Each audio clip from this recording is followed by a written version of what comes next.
Hello and welcome to another video. Today we are exploring the responder challenge from 𝒂𝒊𝒔. So without further ado, let's get to it. Task 1. When visiting the web service using the IP address, what is the domain that we are being redirected to? So we copy our IP and we paste it to our search engine. As you can see here, we are redirected to _htb and that's our answer. But we are unable to connect to their server, so we need to insert their IP on our hosts file. So let's do it. Sudo, because we need root permissions to edit our hosts file. Then nano, this is a text editor, feel free to use other, and then the path to the hosts file. And here is where you enter your IP address and the domain _htb. Now you save it, and if you refresh your website page, you can see the website. As you can see. Let's move on. Task 2. Which scripting language is being used on the server to generate web pages?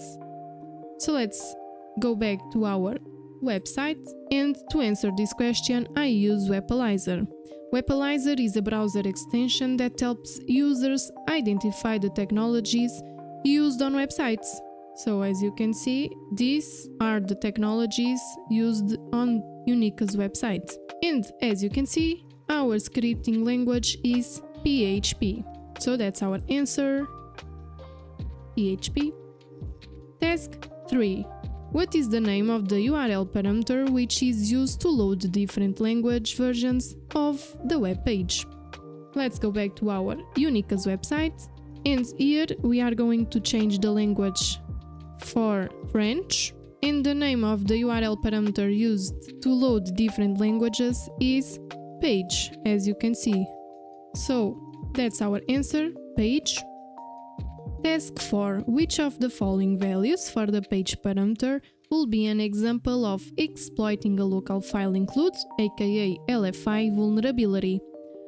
Well, a local file include or LFI is a security vulnerability that happens when a website allows a user to input a file path as part of the URL, or in our case, a parameter. From our options, the first one is just a file named French.html, so this is not an example of LFI. The second option is a path that is used to access a file located on the IP address 10.10.14.6. So this is not an example of a local file include. The last one is just an executable file, so this is not an example of a LFI. We are left with this one, and this is our answer. When you combine two dots multiple times with slashes, it means you are trying to navigate up many levels in the directory structure. The goal is to go up enough levels to reach the root directory of the system. From there, it tries to access the hosts file, which is a special file on Windows that contains mappings of IP addresses to host names. Now let's move on. Task 5. Which of the following values for the page parameter would be an example of exploiting a remote file include, aka RFI vulnerability? Well, a remote file include is a vulnerability in web applications where attackers can include remote files, and those files can be used to execute malicious code or access sensitive information. And from our options, the one that is an example of RFI is the //10.10.14.6 some file. So that's our answer. Task 6. What does NTLM stand for? NTLM stands for New Technology LAN Manager. NTLM is a protocol used for authentication on Windows networks, and it verifies the identity of users and computers attempting to access resources like files or applications. Now, imagine that you are trying to access network resources. The server will ask you for a password. When you provide your password will be turned into a hash and the server will receive that hash. The server then checks your hashed value against its own hashed version. If the two hashed values match, you are in, and the secret code is created to keep your communication private while you are connected. New Technology LAN Manager. Task 7. Which flag do we use in the responder utility to specify the network interface? You can find the flag by writing on your terminal responder-h. Now the switch that we can use in the responder utility to specify the network interface is the -I. So that's our answer. Now that we know this, we can use the tool responder to capture our target's authentication credential. Now let me just tell you that if you do not have responder, you can download it like so. Git clone, and then you insert this link here, and this will install the responder on your computer. I will not run this command again because I already have the responder tool on my machine. Now we can run the command sudo python 3 responder, and then the path to the file responder.py, then -I turn 0. And with this command, responder will be listening and waiting for a connection. And here is where we use the value that we've talked about in task 5. So let's go up, and here we have the value, okay? So copy this value, go back to the website, and put the parameter page equals to that value. So let's do it. Okay. Don't forget to replace this IP address with your turn 0. If you don't know where your turn 0 is, I will show you. You can insert on your terminal ifconfig, and here you have your turn 0. So let's copy the turn 0 and insert it here, and you click enter. So, because we performed an action in the website, our responder session caught this action, as you can see.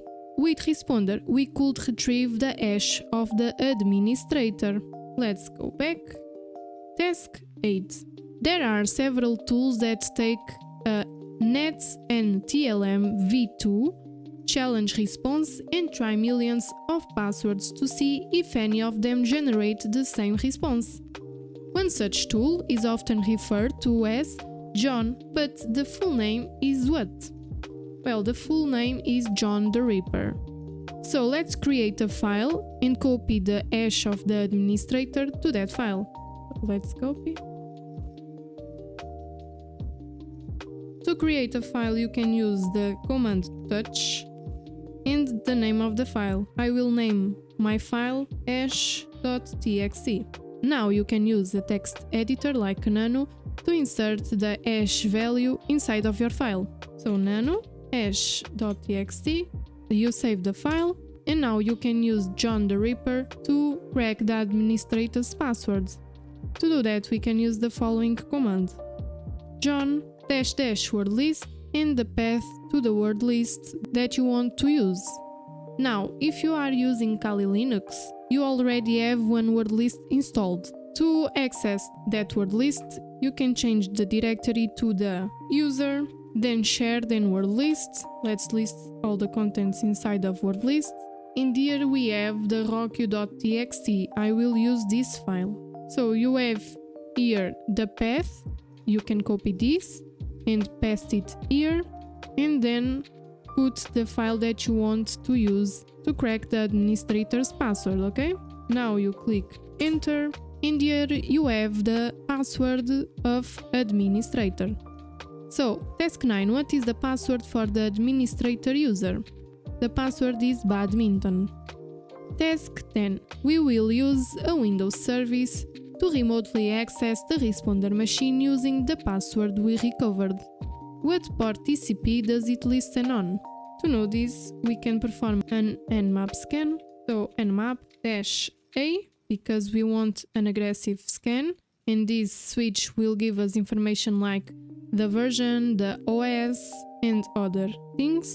then the switch that tells to nmap to scan all the ports, and then the switch capital T for. This switch will make our scan a little bit quicker, okay? Now we copy our IP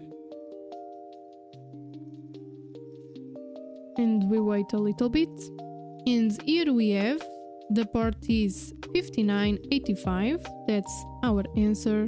Now we know the password of the administrator and we can try to connect using 𝒉𝒐𝒍𝒐. 𝒉𝒐𝒍𝒐, also known as Windows Remote Management, is a management protocol used in Windows operating systems to remotely execute management commands. It allows administrators to perform various tasks on remote computers, such as running scripts, managing services, among other things. To connect using 𝒉𝒐𝒍𝒐, we can use the following command: evil- winrm, then the switch -i to specify the IP address. Let's copy our IP. Then the switch -u to specify the username, in our case is administrator, and the switch -p to specify the passwords, and the password is badminton, okay? And as you can see, we could establish a connection. Just a heads up, if you downloaded the UDP protocol when obtaining your VPN file, you might encounter issues when trying to connect with Evil-winrm. If Evil-winrm is not working and is giving you errors, like this one for instance, you can try to download your VPN file again, but this time with the TCP protocol. So you go to starting point, once again, and here you click on TCP and you download your VPN file. Okay, now that we have established our connection, let's list everything inside of our current directory. To do that, we use the command dir. Let's insert it, and as you can see, we don't have our flag here, so I will save you some time and tell you that I listed everything inside of the administrators and the documents directory, and our flag wasn't there. Let's move to the previous directory, then move once again, because we don't have our flag here on the administrators and we don't have our flag here on the documents. So let's list our users directory. So let's change directories to the mic directory. Let's list everything inside of the mic directory. We have a directory called desktop. So let's change directories to the desktop directory. And let's list everything inside of this directory. And here we have our flag. Let's see what's inside of this file with cat_flag.txt. And here we have our flag. Well, that's it, guys. Thank you for joining me on this journey through the Responder Challenge. If you liked this video, don't forget to like, subscribe and stay tuned for more exciting content. Until next time, stay curious and stay safe. Bye bye!